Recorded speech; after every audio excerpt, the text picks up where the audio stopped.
చందమామ కథ ఖరీదైన పాఠాలు. బాగ్దాదు నగరానికి సమీపంలోని కెర్ మాన్షా పట్టణంలో ఉమర్ అనే తిరుగుబోతు ఉండేవాడు. వాడు పేరు మోసిన మోసకారి. ఆ సంగతి పట్నంలోని చాలామందికి తెలుసు. వాడు పైకి ఎంతో పెద్ద మనిషిలాగా, మర్యాదస్తుడిలాగా కనపడుతూ తన మాటకారితనంతో జనాన్ని వంచిస్తూ ఉండేవాడు. ఉమర్ ఉండే పట్టణానికి వర్తకపు పనుల మీద బాగ్దాదు నుంచి ముస్తఫా అనే యువ వర్తకుడు వస్తూ ఉండేవాడు. అతడు చాలా తెలివితేటలు, చొరవ కలవాడే కాని పొగడ్తలకు ఇట్లే పొంగిపోతూ ఉండేవాడు. అయితే ఉమర్ ఈ వర్తకుడితో పరిచయం చేసుకోదలచి ఒకనాడు బజారులో అతన్ని కలుసుకొని, మీరు వర్తకుల్లో రాజులాంటి వారు, మీ తండ్రి, తాత, తాతగారి తాత ఒకరేమిటి, అందరూ గొప్ప వంశంలో పుట్టిన వారని మీ రూపం చూస్తేనే తెలుస్తుంది అని అన్నాడు. ఈ పొగడ్తకు ముస్తఫా ఎంతగానో మురిసిపోయాడు. ఉమర్ తరచూ అతన్ని ఇలాంటి పొగడ్తలతో సంతోషపరుస్తూ క్రమంగా అతడికి మిత్రుడయ్యాడు. మిగతా వర్తకులు ముస్తఫాకు ఉమర్ పెద్ద మోసకారి అని చెప్పి చూశారు. కానీ అతడికా మాటలేవీ రుచించలేదు. అతను బాగ్దాదు నుంచి కెర్మాన్షా పట్టణానికి వచ్చినప్పుడల్లా ఉమర్ అతన్ని కలుసుకుంటూ ఉండేవాడు. ఒకనాడు ఉమర్ బాగ్దాదు నగరం వెళ్ళి ముస్తఫాను కలుసుకున్నాడు. వర్తకుడు వాడి రాకకు సంతోషించి, మిత్రమా, నన్ను చూసేందుకు శ్రమ కోర్చి చాలా దూర ప్రయాణం చేశావు.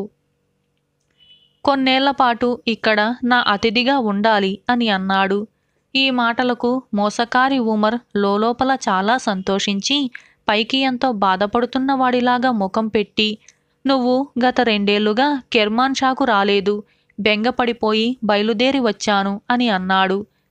ఉమర్ ఇలా అనేసరికి ముస్తఫాకు ఎక్కడా లేని ఆనందం కలిగింది. అతడు మోసకారికి గొప్పగా మర్యాదలు జరిపి తన ఖాతాదారులకు, తోటి వర్తకులకు ఉమర్ను మంచి మిత్రుడు, నిజాయితీపరుడు అంటూ పరిచయం చేశాడు. ఉమర్ ఈ విధంగా 1 నెల రోజుల పాటు ముస్తఫా ఇంట సుఖంగా కాలం గడిపి ఒకనాడు అతడు ఖాతాదారులతో, తోటి వర్తకులతో కలిసి ఉండగా అతన్ని సమీపించి, ఇక నేను సెలవు తీసుకుంటాను, నా సంచి తెప్పించి ఇవ్వు అని అన్నాడు. ముస్తఫా అందుకు విచారంగా, ఇంకా కొంతకాలం నాకు అతిథిగా ఉంటే చాలా సంతోషించేవాణ్ణి. అది సరే, సంచి అంటావేమిటి అని అడిగాడు. మిత్రమా, నీకెంత మతిమరుపు అంటూ ఉమర్ ఆశ్చర్యాన్ని నటించి, నేను వస్తూనే నీకు దాయమని 1000 బంగారు మొహరీలు ఉన్న సంచి ఇచ్చాను కదా, దాన్ని ఇస్తే ఇక ప్రయాణం అవుతాను అని అన్నాడు. నీ మాటలు నాకు చాలా ఆశ్చర్యం కలిగిస్తున్నాయి. బంగారు మొహరీలు ఉన్న సంచి అంటూ నువ్వు ఇవ్వనే లేదు. ఏమిటిలా వింతగా మాట్లాడుతున్నావు అన్నాడు ముస్తఫా ఆశ్చర్యంతో. మోసకారి ఉమర్ ఆ జవాబు వింటూనే మతి పోయినవాడిలాగా చుట్టూ ఉన్న వాళ్ళకేసి చూశాడు. వాళ్లకు ఉమర్ మాటల్లో నిజం ఉన్నదని అనిపించింది. వాళ్ళు ముస్తఫాతో, చాలా కాలానికి ప్రాణమిత్రుణ్ణి కలుసుకున్న ఉత్సాహంలో అతడిచ్చిన సంచి సంగతి మరిచి ఉంటావు. వెతికి చూడు, ఇంట్లో ఎక్కడో ఒక చోట దొరక్కపోదు అని అన్నారు. ముస్తఫా 2-3 క్షణాలు ఆలోచిస్తూ ఊరుకొని తల అడ్డంగా తిప్పుతూ, డబ్బుకు సంబంధించిన వ్యవహారాల్లో నాకు మతిమరుపంటూ ఉండదు. ఇతను ఏదో పొరపాటు వల్ల నా మీద ఇలాంటి నేరం మోపుతున్నాడు అని అన్నాడు.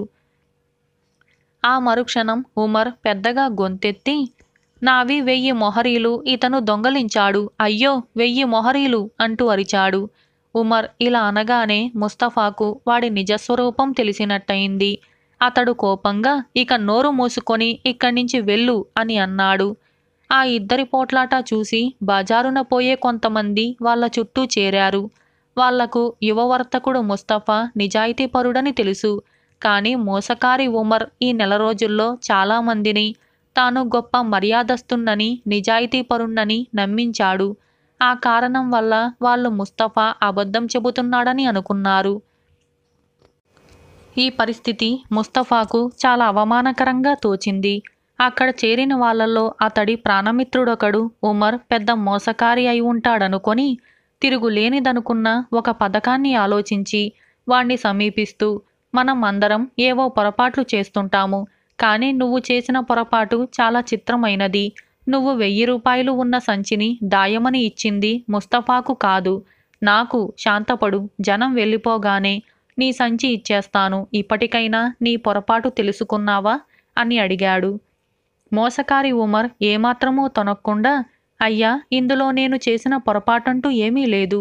నీ దగ్గర దాచిన ఆ 2వ డబ్బు సంచి ఎక్కడికి పోదని నాకు తెలుసు. ఈ ముస్తఫాలాగా నువ్వు పచ్చి అబద్ధాలాడవన్నది నిజం. బాగ్దాదు నగర పౌరులందరూ మోసకారులని ఎవరూ అనలేరు. సరే, ఆ డబ్బు సంచి తక్షణం నాకిచ్చెయ్ అని అన్నాడు. ఆ జవాబుకు ముస్తఫా మిత్రుడు దిగ్భ్రాంతుడయ్యాడు. ఉమర్, మిత్రమా, ఆలస్యమెందుకు, ఆ సంచి తీసుకురా అని అన్నాడు. ముస్తఫా వర్తక మిత్రుడు చేసేదేమీ లేక మోసకారికి 1000 రూపాయలు ఇచ్చుకున్నాడు. దీనితో అక్కడ చేరిన జనానికి ఉమర్ గొప్ప ధనవంతుడన్న అభిప్రాయం ఏర్పడింది. 1000 మొహరీలు ఉన్న 2వ డబ్బు సంచి ముస్తఫా దగ్గర ఉన్నదని వాళ్ళు గుసగుసలాడసాగారు.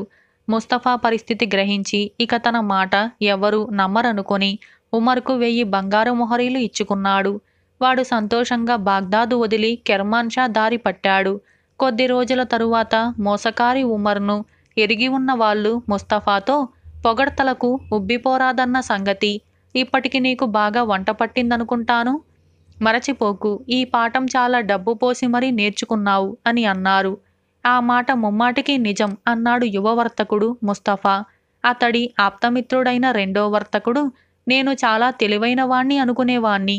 ఆ మోసకారి దగ్గర ఇంత బుద్ధిహీనంగా ప్రవర్తించాను. నేను నేర్చిన పాఠం కూడా వాడికిచ్చిన డబ్బు విలువకు ఏమీ తీసిపోదు. ఇద్దరం చాలా ఖరీదైన పాఠాలు నేర్చుకున్నాం అని అన్నాడు. ఇలా ఖరీదైన పాఠాలు అనే ఈ కథ సమాప్తమైంది. చందమామ కథ అపూర్వ విద్య. వర్ధనుడు 20 ఏళ్ల వయసువాడు. వాడికి నా అన్న వాళ్ళెవరూ లేరు. తల్లిదండ్రులు బ్రతికి ఉన్నంత కాలం వాడి భుక్తికి ఏ లోటు రాలేదు. వాళ్ళు పోయాక వర్ధనుడికి బ్రతుకు తెరువు సమస్య ఎదురయ్యింది. వాడికి చదవటం లేదు, పనీపాటలు చేయటం మొదలే అలాంటి అలవాట్లే లేవు. వాడు పుట్టి పెరిగిన గ్రామానికి సమీపంలో ఒక సిద్ధుడు ఆశ్రమం నిర్మించుకొని చాలా కాలంగా ఉంటున్నాడు. ఆయన గొప్ప మహిమలు కలవాడని జనం చెప్పుకునేవారు. వర్ధనుడు ఇన్నేళ్ల వయసులో ఏనాడు ఆయన దర్శనం చేసుకోలేదు. వాడు బాగా ఆలోచించగా తన బ్రతుకు సమస్యకు సిద్ధుడు పరిష్కార మార్గం చూపించగలడు అన్న ఆశ కలిగింది. ఆ ఆశతో వర్ధనుడు ఒకనాడు సిద్ధుడి ఆశ్రమానికి వెళ్ళాడు. ఆ సమయంలో సిద్ధుడు ధ్యాన సమాధిలో ఉన్నాడు. శిష్యులు ఏవో పనుల మీద బయటికి వెళ్ళారు. వర్ధనుడు సిద్ధుడికి కొంచెం ఎడంగా చేతులు కట్టుకొని నిలబడ్డాడు. కొంతసేపటికి సిద్ధుడు కళ్ళు తెరిచి ఎదురుగా ఉన్న వర్ధనుణ్ణి చూసి, ఏం కావాలి నాయనా అని అడిగాడు. వర్ధనుడు ఆయనకు వినయంగా నమస్కరించి తాను వచ్చిన పని చెప్పాడు.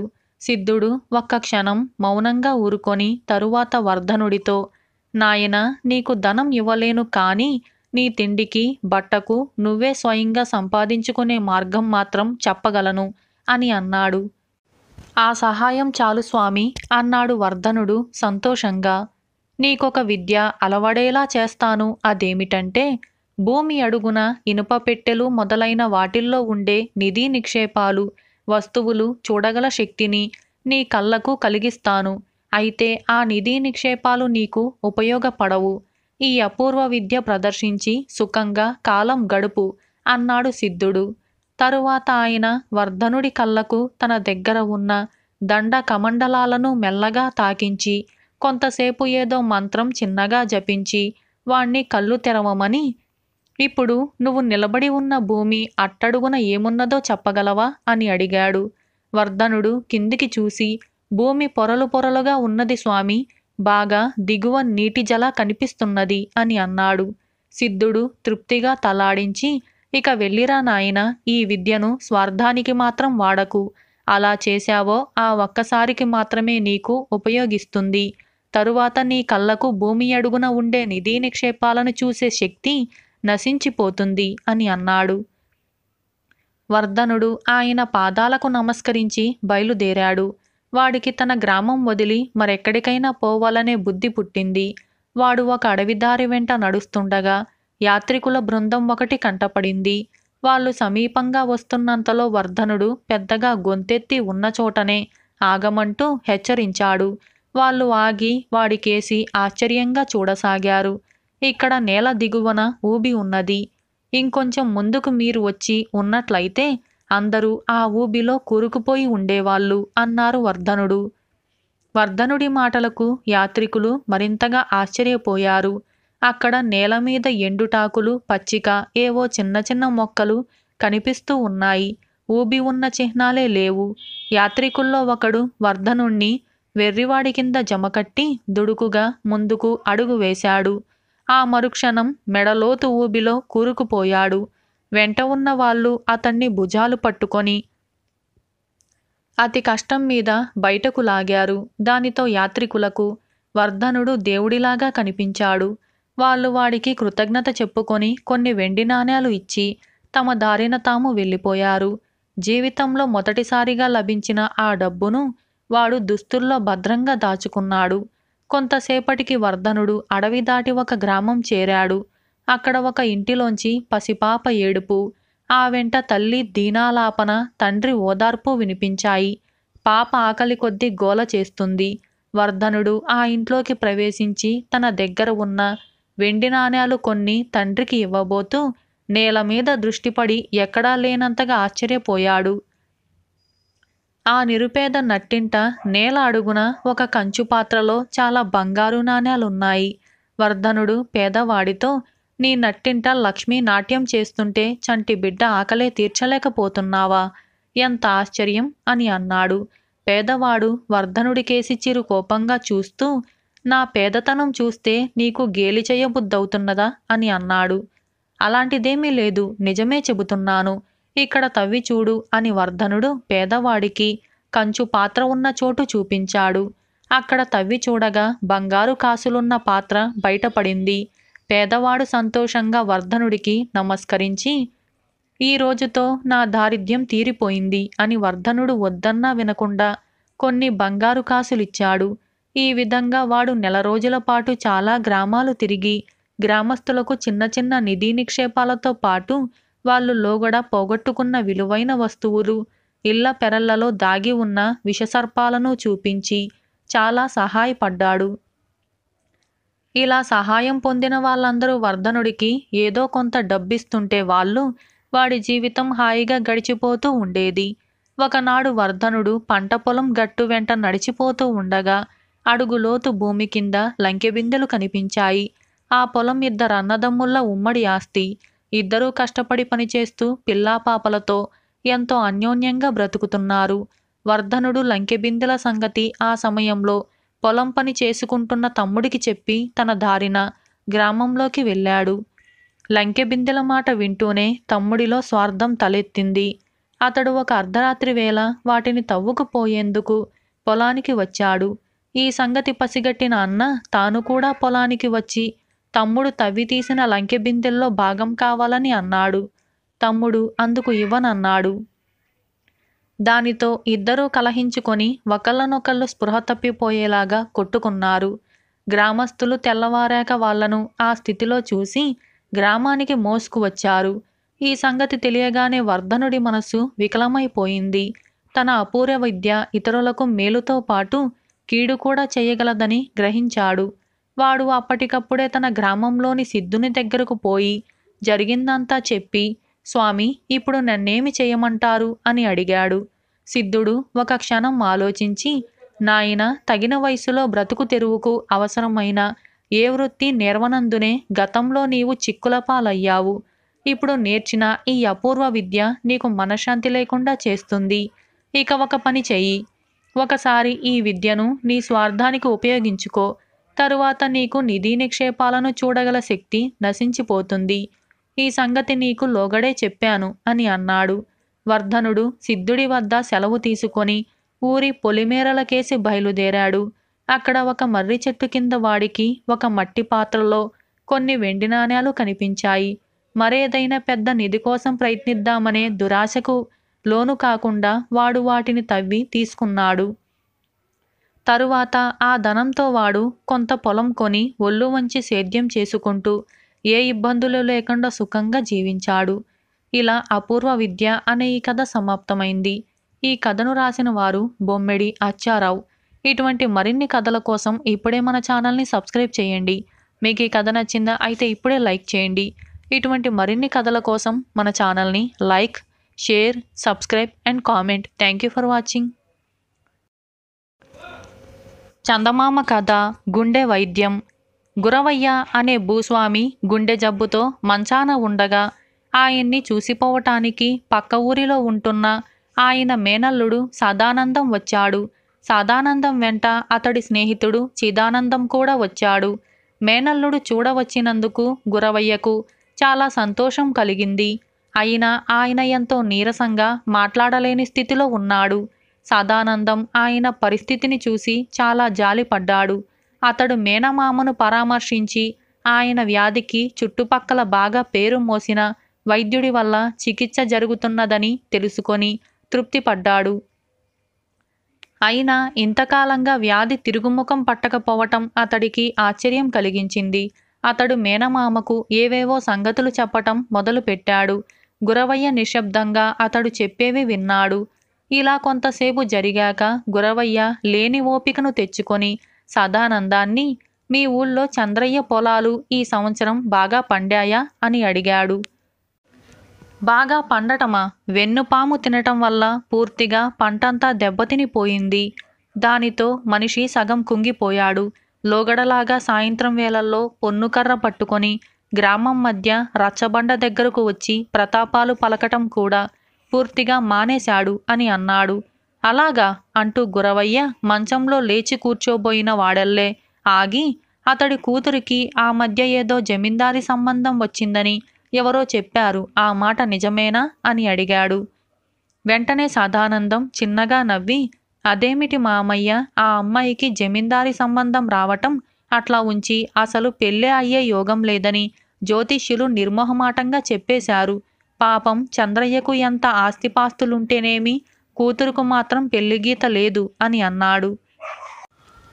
ఆ తరువాత గురవయ్య మేనల్లుణ్ణి ఎలాంటి ప్రశ్నలు అడగలేదు. సదానందం ఇచ్చిన ఈ సమాధానాలు అతడి స్నేహితుడు చిదానందానికి చాలా ఆశ్చర్యం కలిగించాయి. కొంతకాలం కిందట సదానందానికి చంద్రయ్యకు ఏవో మాటా పట్టింపులు వచ్చాయి. ఆ కోపం ముసుగులో ఉంచుకొని అతడు మేనమామకు అబద్ధాలు చెప్పాడని అనుకున్నాడు చిదానందం. కొంతసేపు గడిచాక స్నేహితులిద్దరూ తమ ఊరు ప్రయాణం అయ్యారు. దారిలో చిదానందం సదానందాన్ని, అంత జబ్బులో కూడా మీ మేనమామ ఎక్కడో పొరుగురులో ఉన్న ఆసామి యోగక్షేమాలు విచారించి తన మంచితనాన్ని బయట పెట్టుకున్నాడు. నువ్వు మాత్రం ఎక్కడో వచ్చిన మాట పట్టింపులు మరిచిపోలేక చంద్రయ్య లాంటి పెద్ద మనిషిని గురించి అంత అలక్ష్యంగా మాట్లాడావు, కారణం ఏమిటి అని అడిగాడు. నీకు తెలియదు కానీ పెద్ద కారణమే ఉంది అంటూ సదానందం నవ్వి ఊరుకున్నాడు. ఏమిటా పెద్ద కారణం? చంద్రయ్య పొలాలు విరగపండాయని, ఆయన కూతురుకు జమీందారు కుటుంబంలోని కుర్రవాడితో వివాహం నిశ్చయమైందని నువ్వెరగవా అన్నాడు చిదానందం విసుగ్గా. అవన్నీ నేనేం ఎరగనివి కాదు, కానీ నీకు మా మేనమామ సంగతి అంతగా తెలియదు. అందువల్లే నన్ను అపార్థం చేసుకుంటున్నావు. నేనలా మాట్లాడటం వల్ల ఆయన జబ్బు త్వరగా నయమయ్యి కోలుకునే అవకాశం ఉంది అన్నాడు సదానందం నవ్వుతూ. ఆ చెప్పేదేమిటో సూటిగా చెప్పు అన్నాడు చిదానందం. అందుకు సదానందం, ఈ చుట్టుపక్కల పెద్ద భూస్వాములు మా మేనమామ చంద్రయ్యే కదా. మా మేనమామ అన్ని విషయాల్లోనూ చంద్రయ్యను తన ప్రత్యర్థిగా భావిస్తాడు. అంత జబ్బులో కూడా ఆయన గురించి అడగటానికి అంతకన్నా మరొక కారణం లేదు. చంద్రయ్యను గురించి నిజం చెబితే మా మేనమామ గుండె ఆగిపోయే ప్రమాదం ఉంది.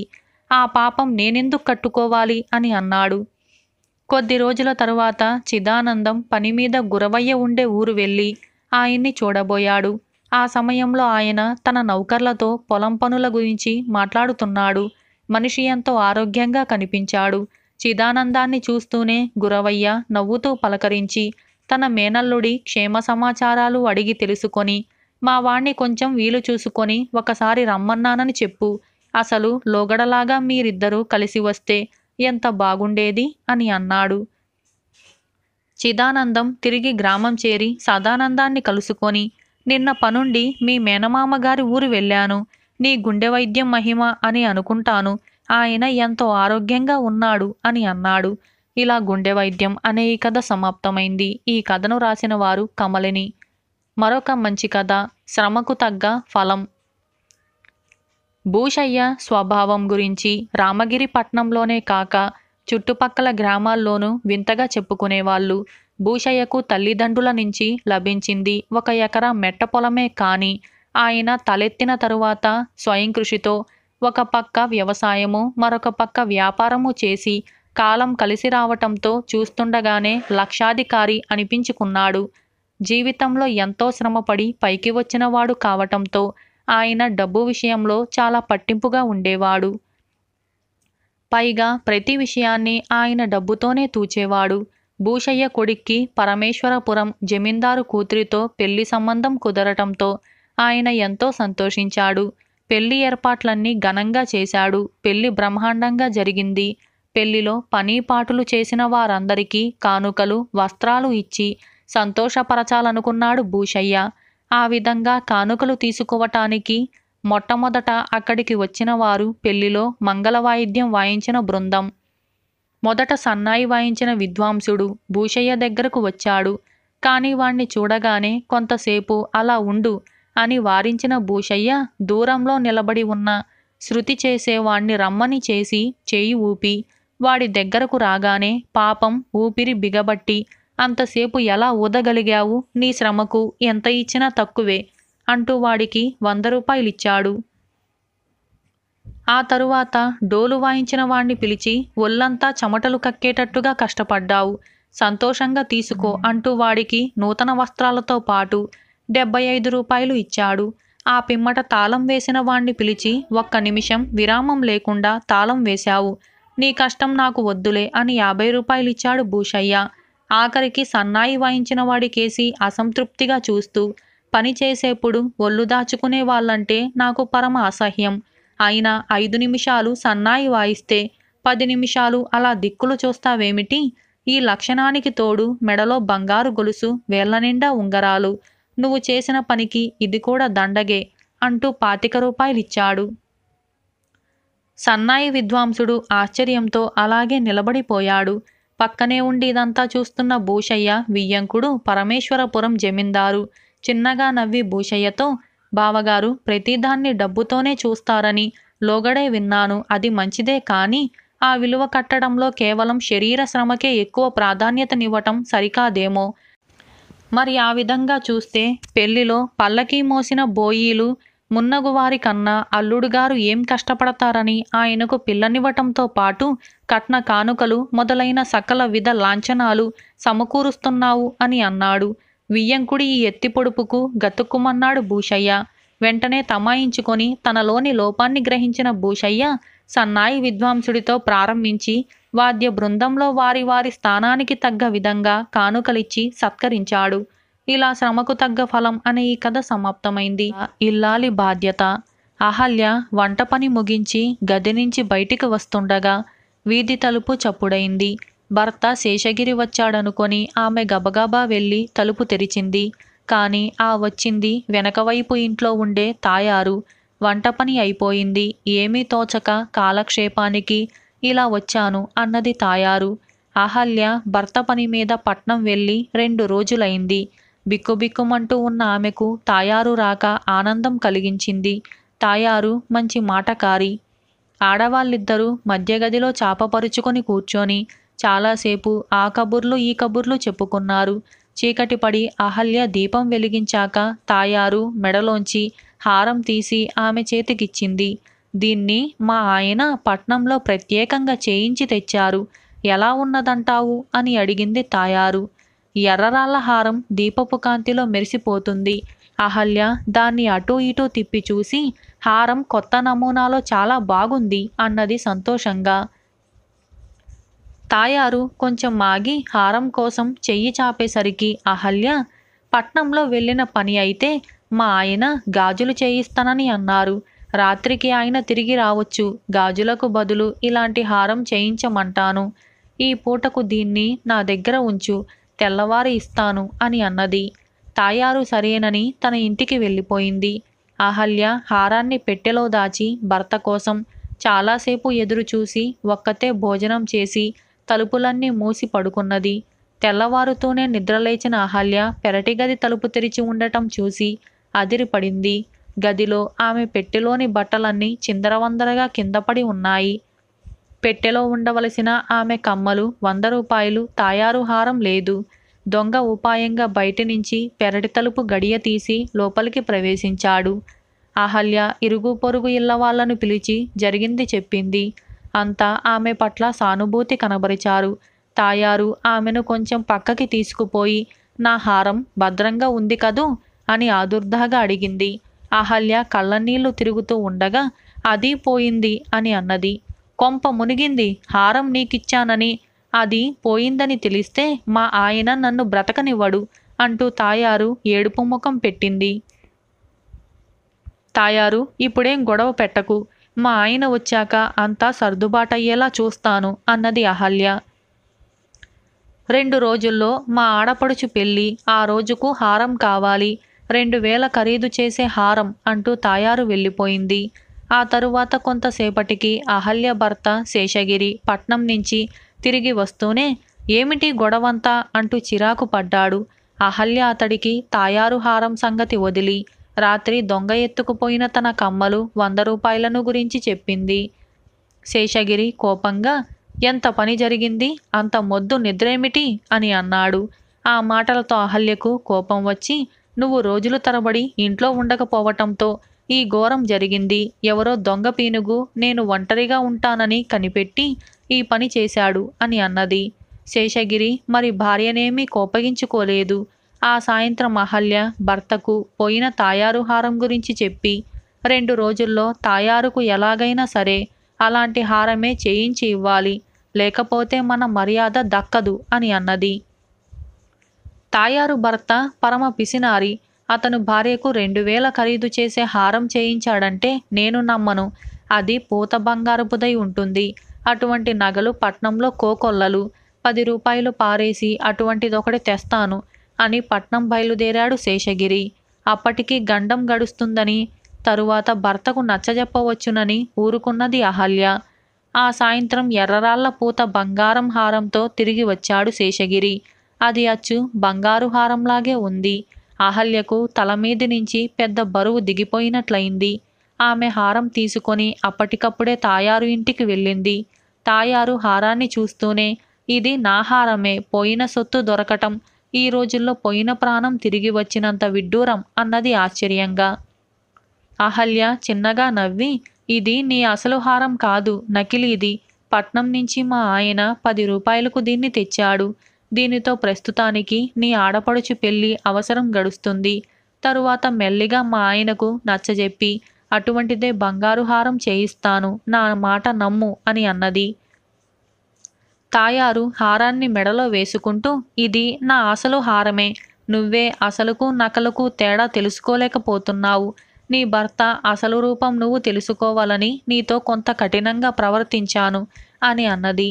తాయారు మాటలు బోధపడక అహల్య ఆమె కేసి వింతగా చూసింది. తాయారు జరిగిందేమిటో ఆమెకు వివరించింది. ఒక రాత్రి వేళ బయట ఏదో అలికిడి కాగా తాయారు కిటికీలోంచి పెరట్లోకి చూసింది. అక్కడ శేషగిరి తచ్చాడుతుండటం కంటపడగానే ఆమె ఆశ్చర్యపోయింది. తెల్లవారి దొంగతనం మాట వింటూనే దొంగ ఎవరైంది ఆమె తేలిగ్గా ఊహించగలిగింది. శేషగిరికి పట్నంలో పని జూదం తప్ప మరొకటి కాదని తాయారుకు తెలుసు. ఆమె భర్త పట్నంలో జూదమాడుతున్న శేషగిరిని చాలాసార్లు చూశాడు. భర్త తెచ్చిన ఎర్రరాళ్ల హారం పూత బంగారపుదని ఆమె మొదట్లో ఎరగదు. ఆమెకు బంగారం నాణ్యం తెలుస్తుందో లేదో చూద్దామని ఆమె భర్త హారం 2000 చెప్పాడు. హారం పోయిందని తాయారు చెప్పాక అతను, పోతే పోయిందిలే అని అసలు సంగతి భార్యకు చెప్పాడు. అహల్య, జరిగిందిది. ఈ దొంగతనం ఆసరాగా నీ భర్త అసలు రూపం నీకు తెలిసేలా చెయ్యాలని చిన్న నాటకం ఆడాను. ఎర్రరాళ్ల హారాలన్నీ ఒకే మూసలో పోతపోసినట్టు ఇలాగే ఉంటాయా? నీ భర్త ఈ హారాన్ని ముందే చూసిన వాడిలాగా తెచ్చినప్పుడైనా నీకు అనుమానం కలగలేదా? ఇప్పటికైనా జాగ్రత్త పడు. జూదంలో డబ్బు పోగొట్టుకొని అప్పుల పాలై సొంత ఇంట్లోనే దొంగతనం చేసే దశకు దిగజారిపోయాడు నీ భర్త అన్నది తాయారు. అహల్య కళ్ళనీళ్లు తుడుచుకుంటూ, తాయారు, నా కళ్ళు తెరిపించింది. పుణ్యం కట్టుకున్నావు, నీ మేలన్నటికీ మరచిపోలేను అని తాయారుకు తన కృతజ్ఞత చెప్పుకొని తమ ఇంటికి తిరిగి వచ్చింది. శేషగిరి భార్య రావటం చూస్తూనే తాయారు హారం చూసి ఏమన్నది అని అడిగాడు. అహల్య జవాబేమీ ఇవ్వకుండా పెట్టెలో చీరలు అవి సర్దుకోసాగింది. శేషగిరి అది చూసి తెల్లబోతూ ఎక్కడికి ప్రయాణం అని అడిగాడు. ఇంకెక్కడికి, మా పుట్టింటికి వెళుతున్నాను. ఒక జూదరికి దొంగకు భార్యనవటం నా దురదృష్టం. అలాంటి వాళ్లకు 10 మందిలో ఉండే గౌరవ మర్యాదలు నేను ఎరగనిదాన్ని కాను అన్నది అహల్య చీదరింపుగా. శేషగిరి నిలువున చలించిపోయాడు. అతడు భార్య ముందుకు వచ్చి ఎంతో దీనంగా, నన్ను క్షమించు అహల్య, జూదం అనేది ఎంత ప్రమాదకరమైన జబ్బో అనుభవపూర్వకంగా తెలుసుకున్నాను. ఇక జన్మలో జూదం పేరుతో పట్నం మొహం చూస్తే ఒట్టు అంటూ భార్య చేతులు 2 పట్టుకున్నాడు. భర్త మాటల్లోని నిజాయితీ గుర్తించిన అహల్య, జూదాల ద్వారా దొంగతనాల ద్వారా సంపాదించిన డబ్బుతో సుఖమనేది ఉండదు. మనం మీ ఉద్యోగం వల్ల వచ్చే డబ్బు జీతంతో సుఖంగా జీవించవచ్చు అంటూ పెట్టెను యథాస్థానంలో పెట్టేసింది. నీలాంటి ఉత్తమురాలు భార్యగా దొరకటం నా అదృష్టం అన్నాడు శేషగిరి ఎంతో సంతోషపడిపోతూ. భర్త తప్పుదారి పట్టినప్పుడు సరి అయిన దారికి తెచ్చేలా చేయటం ఇల్లాలి బాధ్యత కదా అన్నది అహల్య నవ్వుతూ. ఇలా ఇల్లాలి బాధ్యత అనే ఈ కథ సమాప్తమైంది.